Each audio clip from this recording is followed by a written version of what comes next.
Bienvenidos a Enfoque de los Sábados, son las 9:04 de la mañana y tenemos el gusto de recibir presencialmente en la sede de RPP con las debidas medidas sanitarias al ministro del Interior, señor José Elliche, al que doy la más cordial bienvenida a RPP. Muy buenos días, señor ministro. Muy buenos días, don Fernando, gracias por la invitación.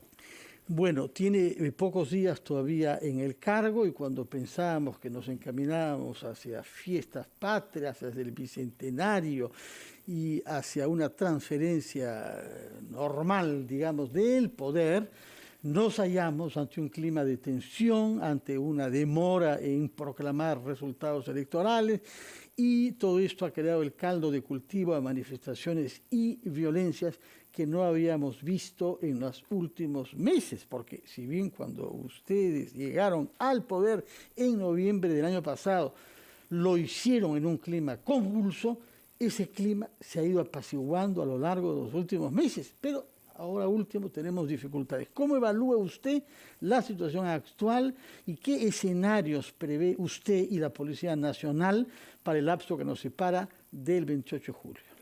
Bueno, es un escenario complicado, difícil, y hablando de escenarios, siempre hemos trabajado previendo escenarios, ¿no? Es decir, lo que estamos viviendo es uno de los escenarios que habíamos previsto y nos parecía el peor escenario y justamente ese es el que tenemos. En estos días algunas cosas, digamos, se han intensificado, estamos alertas y lo bueno es que la Policía Nacional es algo que mucha gente no conoce bien, es muy previsora, ¿no? Actúa según disposiciones muy claras que están en sus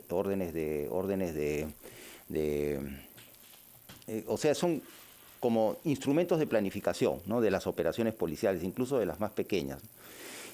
Así que por ese lado nos sentimos tranquilos, pero por otro lado también preocupados, ¿no? Tratando de evitar que haya, digamos, realmente violencia o enfrentamiento entre quienes se movilizan ya cada día con más frecuencia en las calles y a veces se acercan al punto de estar, que se podrían enfrentar, ¿no? Lo que queremos evitar, básicamente, y creo que lo hemos evitado, es que las personas se dañen entre sí, que se ponga en peligro su integridad física y su vida, y el patrimonio público y privado también sea dañado.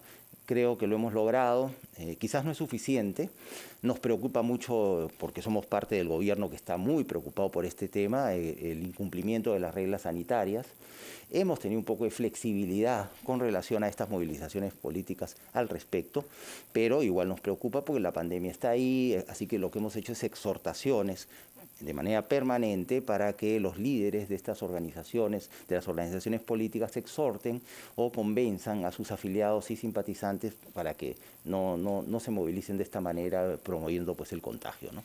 Hubo muchas críticas contra usted y contra algunas decisiones que se tomaron cuando entraron en funciones en noviembre pasado. Luego eso fue cediendo lugar al silencio y al elogio. Pero en los últimos días han habido críticas referidas a, por una parte, que no se haya identificado de una manera rápida y contundente a los responsables de actos vandálicos en el centro de Lima, algunos de cuyos nombres circulan por los demás en los medios.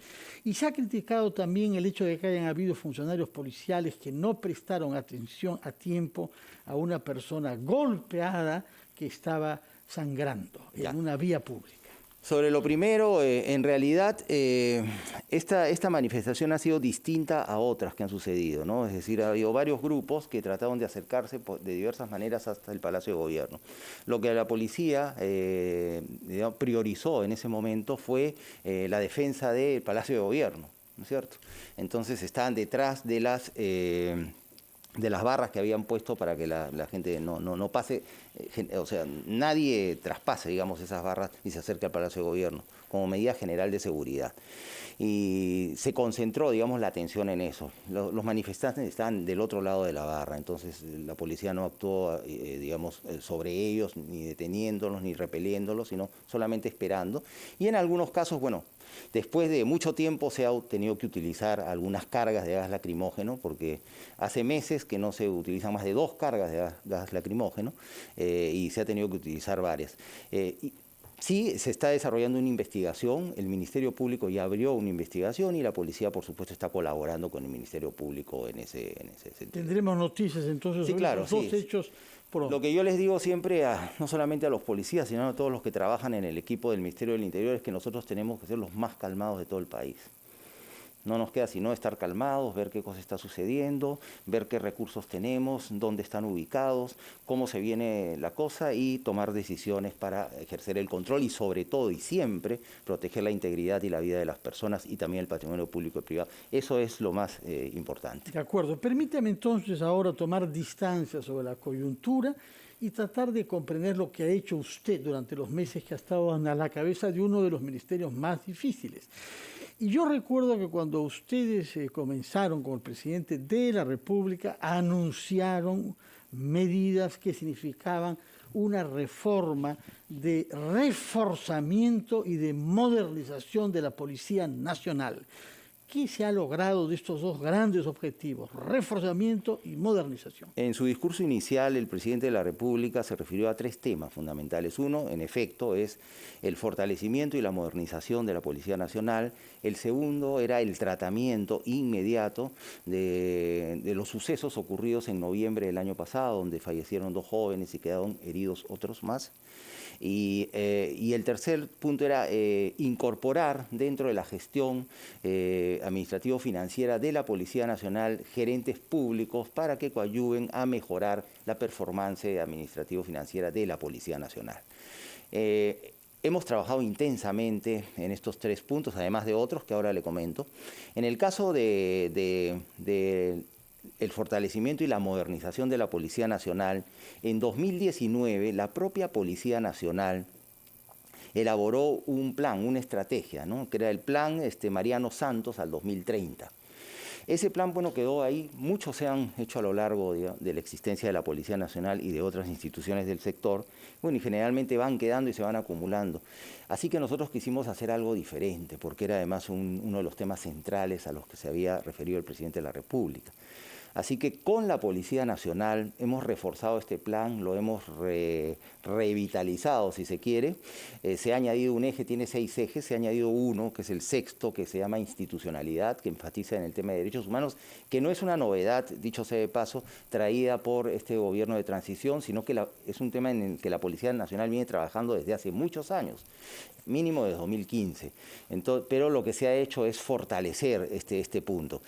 La propia policía, o principalmente la Policía Nacional, los oficiales generales, superiores y también suboficiales, son quienes han trabajado este plan, por supuesto con el apoyo del equipo del Ministerio del Interior, pero además con la intervención de representantes de 100 organizaciones de la sociedad civil. Muchas de ellas son organizaciones que integran a ex oficiales y suboficiales de la policía que conocen estos temas, pero también organizaciones de derechos humanos, organizaciones, digamos, que tienen que ver con la participación de la gente en temas de seguridad ciudadana y demás, además de algunos expertos. Y entonces tenemos estas bases, ¿no?, para el fortalecimiento y la modernización de la Policía Nacional. Ahí te dejo un ejemplar. Gracias, muy amable. ¿No?, que lo hemos difundido, es perfectamente accesible en la página web de la Policía Nacional.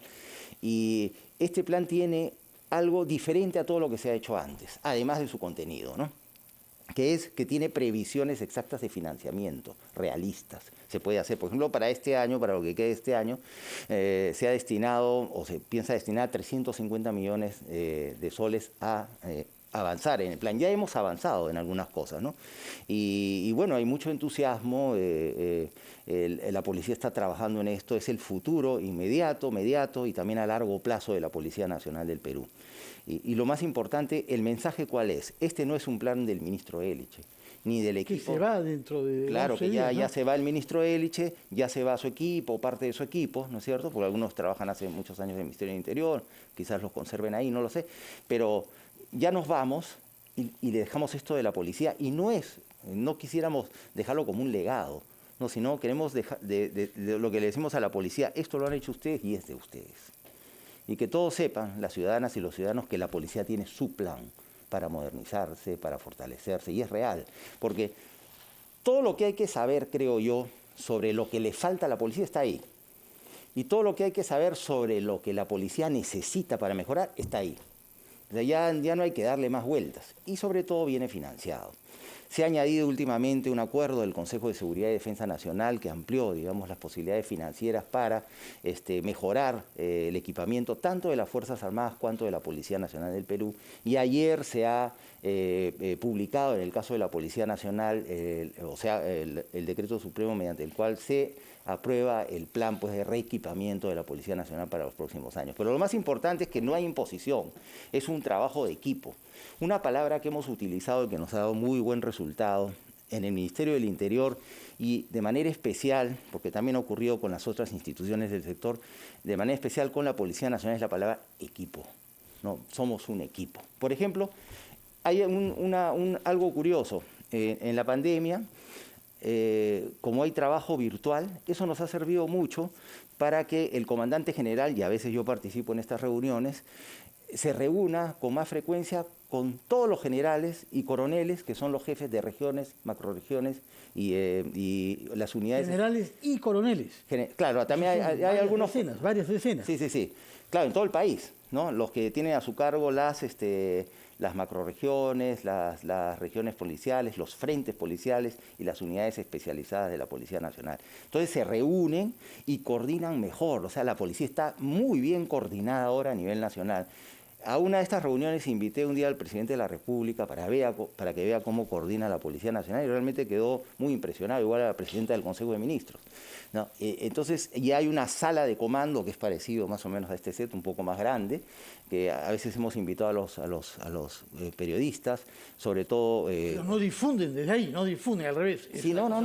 Secreta. No, depende. Si estamos pensando en una operación, sí es reservado o secreto.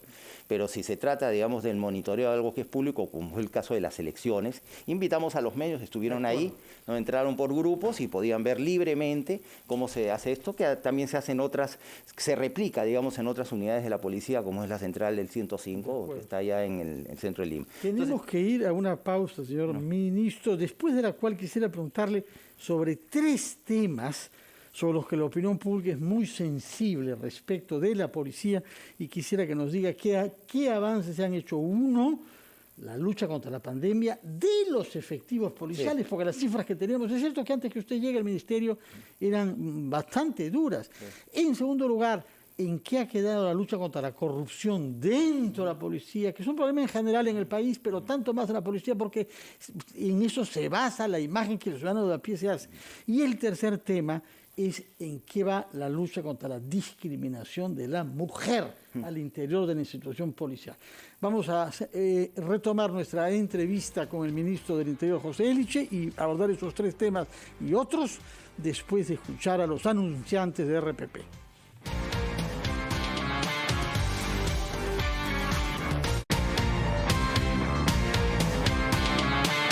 20 de la mañana estamos entrevistando en la sede de RPP al ministro del Interior, señor José Eliche, y nos ha presentado las grandes líneas de lo que fue el proyecto de reforzamiento y modernización de la Policía Nacional. Y yo quería ahora que nos hable sobre 3 aspectos que son aspectos que la opinión pública percibe. Uno, el tema de la corrupción al interior de la institución policial, porque hubo sonados casos que usted se comprometió a resolver, no usted, pero hacer que la Fiscalía actúe.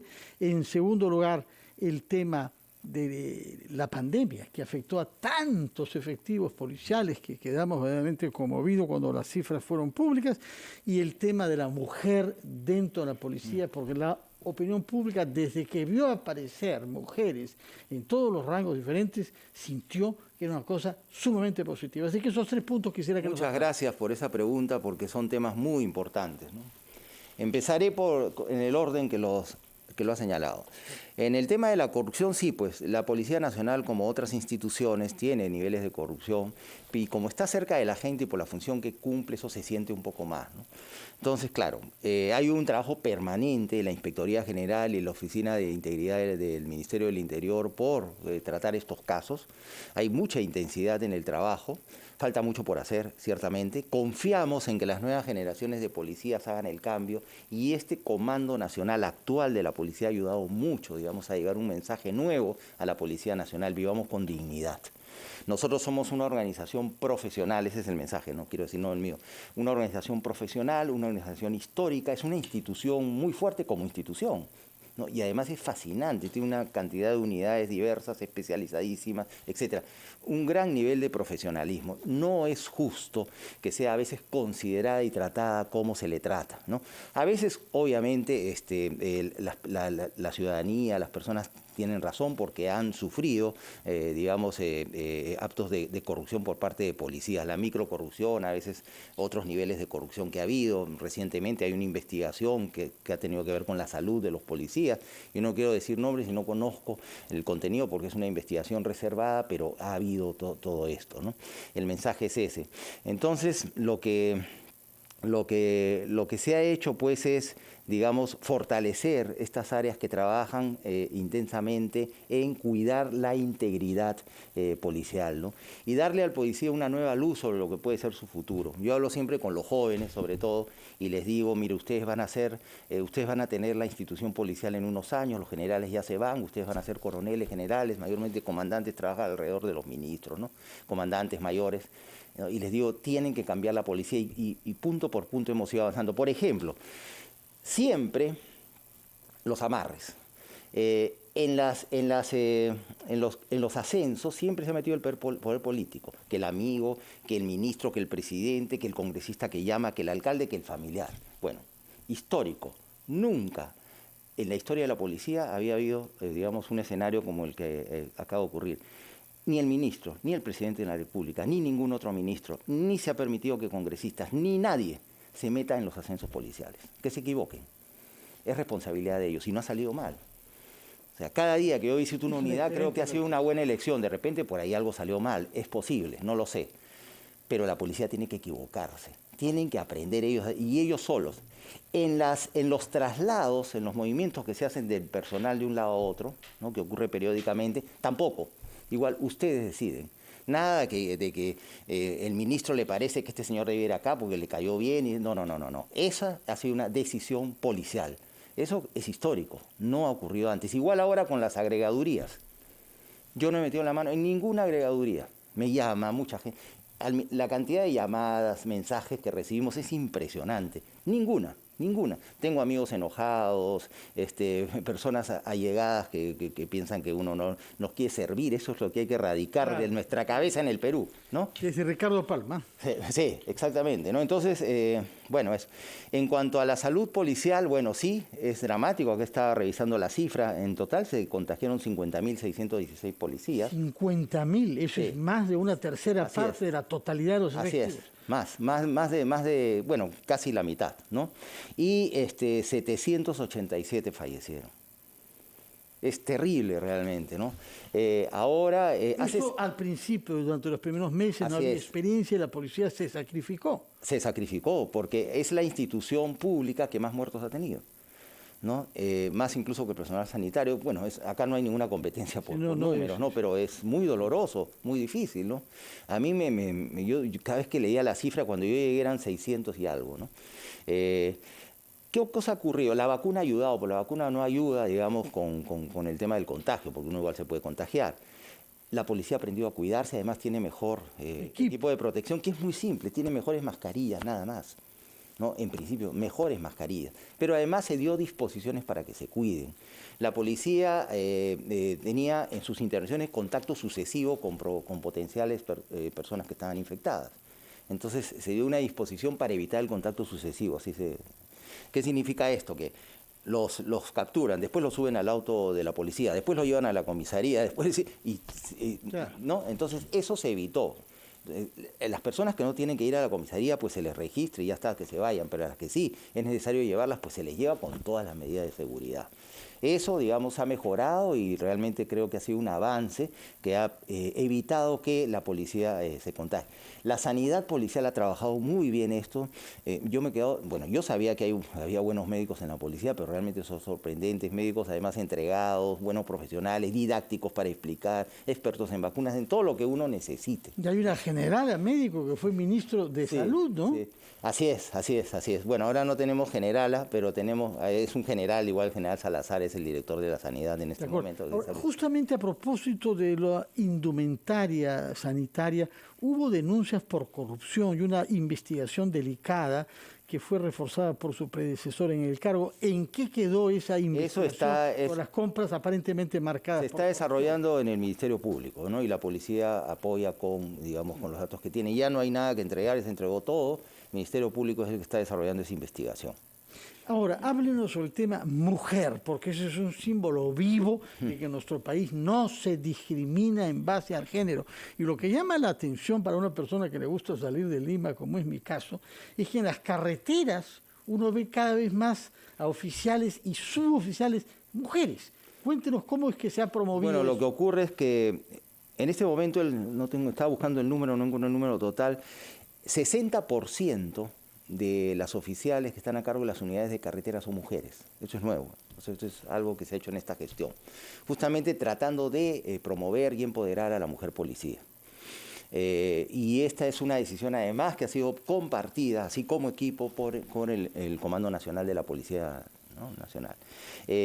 Además, para algunas comisarías que eran muy queridas siempre, por ejemplo, en Miraflores, Barranco, en la frontera con Ecuador y en otros lugares, las nuevas comisarias son mujeres, que es todo un cambio. Ahí están luchando durísimo para, hacerse de un lugar y realmente son bastante buenas, muy buenas, ¿no?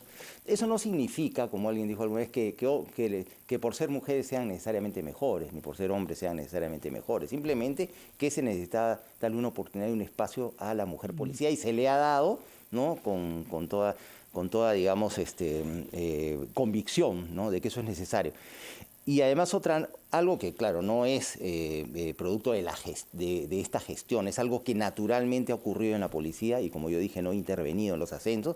Tenemos a la primera coronel de armas de la Policía Nacional, porque hemos tenido generales de servicios. De sanidad. La primera coronel de armas, que es la coronel Hidalgo, que ahora está estudiando, porque esto es lo que ocurre cuando ascienden a coronel, hacen unos estudios avanzados. Magnífico. Nos avisa cuando llegue a general. Digamos, invitarla acá y escucharla. Sí, claro. La primera generala de armas de la policía. Bueno, sería muy interesante invitarla a ella y a algunas otras oficiales de la policía, se sorprenderían. Nosotros encantados. Hemos recibido a varios y siempre hemos quedado impresionados, sobre todo cuando hemos conversado con el general Cervantes, y lo menciono porque cuando llegó hubo muchas críticas porque fueron destituidos varios oficiales con más antigüedad que él, y resulta que ahora hace la unanimidad. Nadie pone en duda la legitimidad, pese a que en su momento un ejército de abogados que probaron que era ilegal,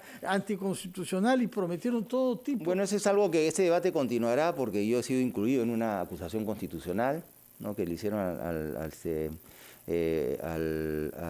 ministro que me precedió, a Rubén Vargas, y he sido incluido a pedido de la congresista Marta Chávez, quien señaló que yo no hice nada para que esto revierta. Bueno, estoy convencido que la decisión fue constitucional, legal, y además tiene antecedentes jurisdiccionales bastante claros, ¿no?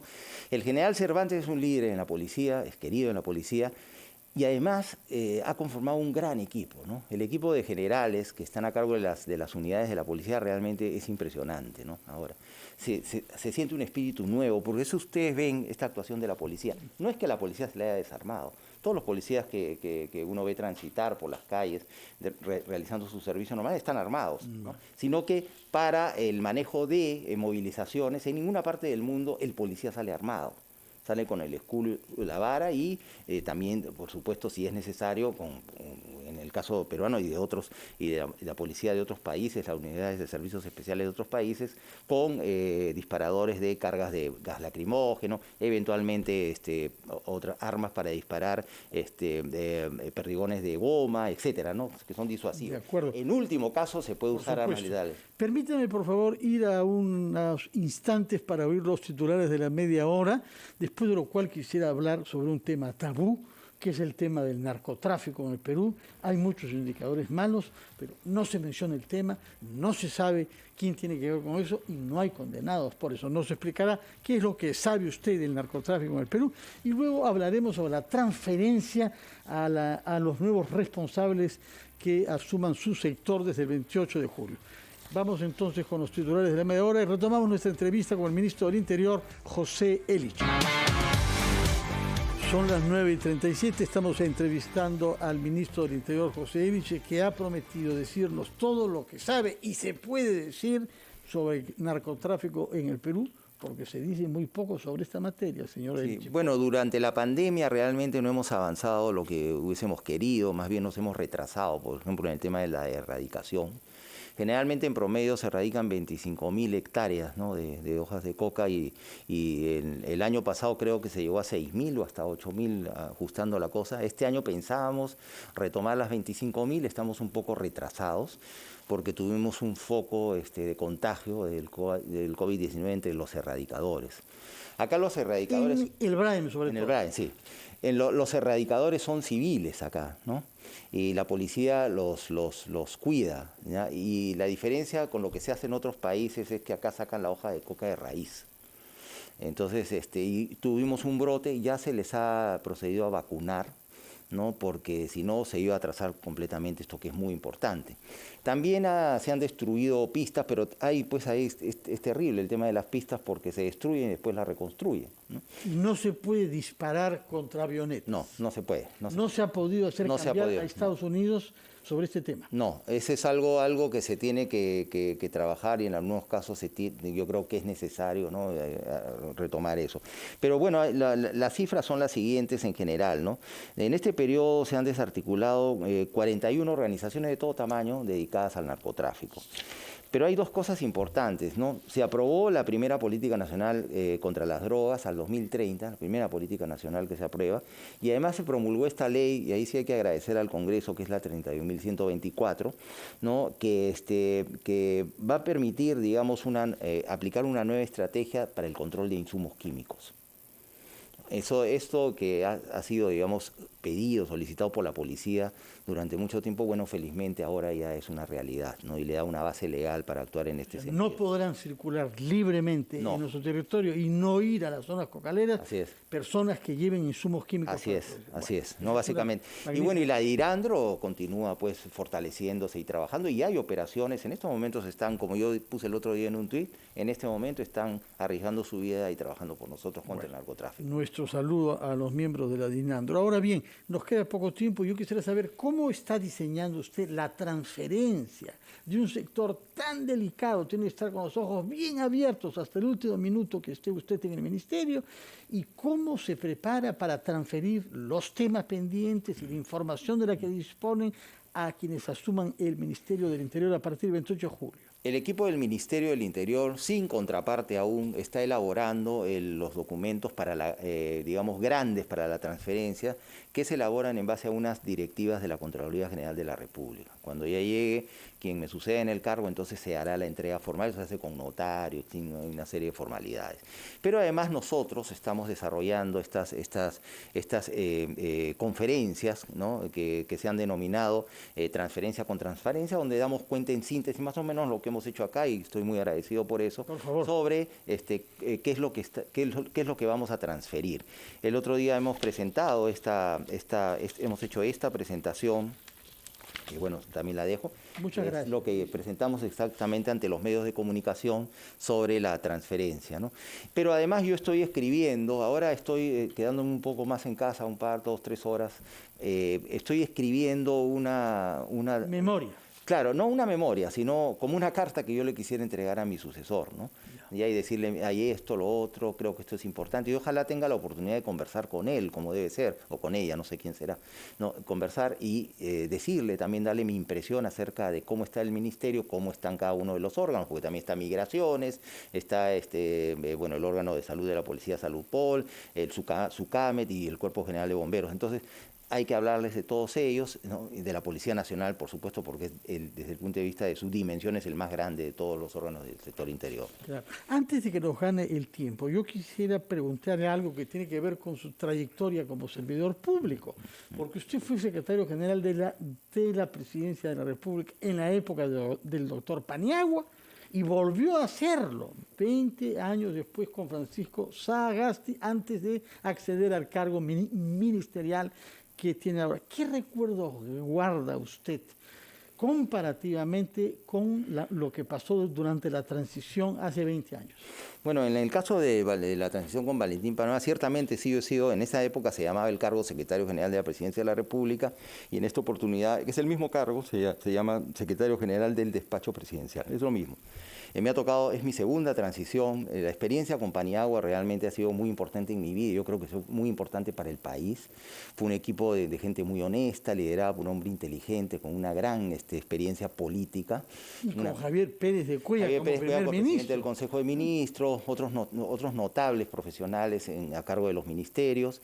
Se plantearon claramente 4 objetivos del gobierno de transición, ¿no? Uno que era pues, mantener estable la economía, el otro que era bueno, llevar a prisión a todos los que haya que llevar a prisión inmediatamente por temas de corrupción, apoyar, ¿no?, el desarrollo de elecciones limpísimas, ¿no? Y por supuesto capturar a Vladimiro Montesinos, y todo se cumplió.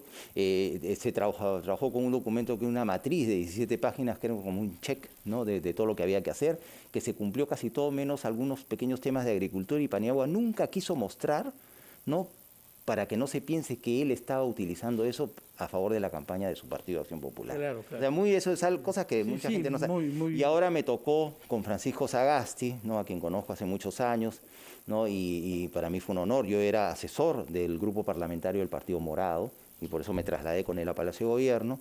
Estábamos a cargo del despacho presidencial.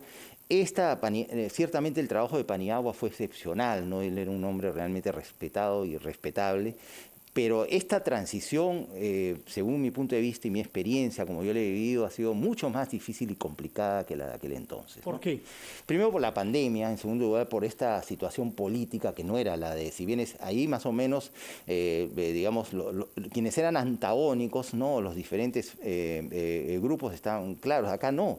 Acá no, es un poco difuso, es un poco difícil, y además nunca se ha dado, por ejemplo, esta situación que estamos al borde de la fecha de transferencia del poder, y resulta que no tenemos resultados oficiales de las elecciones, ¿no? Como dije hace un momento, estamos haciendo una transferencia para equipos que todavía no conocemos, etcétera, ¿no? Bueno, la pandemia de por sí ha sido una cosa pues inesperada, ¿no?, imprevista, que nos ha demandado no solamente mucho trabajo, sino también mucha creatividad, ¿no?, mucha disciplina, por ejemplo, en el tema de los recursos para las vacunas y para los temas sanitarios, ¿no? Enfrentar cada día amenazas, bueno, en mi caso, por ejemplo, amenazas de denuncia, amenazas de acusación constitucional, amenazas de interpelación, de censura, en fin. Y lo que había que hacer, lo que hemos tenido que hacer es mantener la calma y también hacer lo mismo que yo he hecho en el Ministerio del Interior, o he tratado de hacer en el Ministerio del Interior. Nosotros somos un equipo de gobierno. Esa es una diferencia muy grande quizás con la práctica común en los sucesivos gobiernos en el país, ¿no? Los ministros aparecen como consejo de ministros, pero no necesariamente se sienten parte de un equipo. Este es un equipo de profesionales muy buenos. La verdad, para mí es un honor pertenecer a este gabinete, que son muy entusiastas, que quieren mucho al país, que trabajan intensamente. Las cosas, los consejos de ministros son largos porque gran parte del Consejo de Ministros se dedica a recibir informes y a tomar decisiones sobre los temas de la pandemia y económicos. Señor Eliezer, solamente nos cabe desear que toda esta experiencia acumulada, en su caso de larga data, continúe sirviendo al Estado peruano. Gracias, don Fernando, muchas gracias. ¿Qué funciones tendrá usted? Pero por lo que nos cuenta, necesitamos a personas como usted en el Estado peruano para restablecer su autoridad y la confianza de los ciudadanos en él. Muchas gracias por su presencia en RPP. Muchas gracias. Que tengan muy buenos días y muy felices y exitosos 17 días por delante, porque 11 días que le quedan como ministro Eso deseamos todos. Muchas gracias y buenos días. Vamos a hacer un instante para escuchar anunciantes y después conversaremos con un economista de la Universidad del Pacífico sobre un importante libro publicado por esta universidad dedicado a los desafíos del Bicentenario.